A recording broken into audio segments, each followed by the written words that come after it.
Mardi 13 juin. Donc là, ici, CPI inférieur aux attentes, bien accueilli. Donc là, ici, 15h30. Là, c'est pas un signal, du moins, je ne prends pas ce genre de signal. Second signal.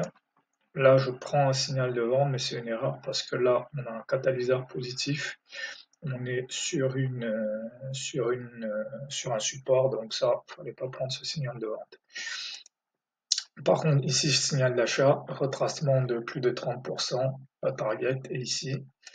Ici, j'aurais dû rajouter ici. Ici, ouais, j'ai eu une inversion parce que comme j'étais rentré ici, j'étais encore positionné quand on est reparti à la hausse. Mais ça, pas de problème. Donc là, voilà, on arrive ici. Donc le créneau était d'ici à ici. Là, on arrive sur le plus haut. Ici, reversal, signal de vente. Donc la target, c'est ici. Là, toujours signal de vente. Là, on est vers le milieu du rang. Donc là, c'est peut-être plus le bon moment pour entrer. Là, maintenant, signal d'achat. J'ai eu une hausse, j'ai eu une baisse. J'ai un retracement de 50%. J'ai cette bougie qui est avalée, donc j'achète. Là encore, signal d'achat. La target est ici. Voilà, là, tout ça reste des signaux. Ici, signal de vente. On est revenu ici. On a eu une inversion. On a avalé deux bougies en plus.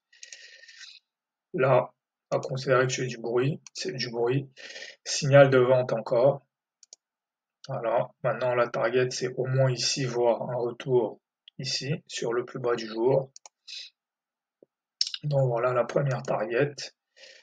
Seconde target, là, c'est un peu la même chose qu'ici.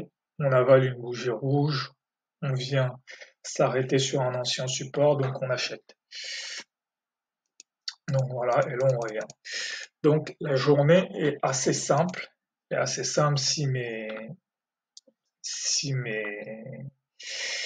signaux sont clairs en fait. Ici, je peux faire une erreur, c'est pas un problème. Ici, je dois acheter parce que ça c'est un signal clair, retracement de 32%.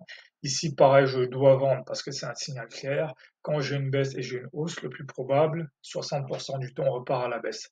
Pareil, ici, je dois acheter. Pourquoi? Parce que quand il y a un retracement de 50%, quand on a un rebond sur la zone des retracements de 50%, dans 60% des cas, même 70% des cas, on va au moins revenir ici et on va même peut-être avoir une leg 2.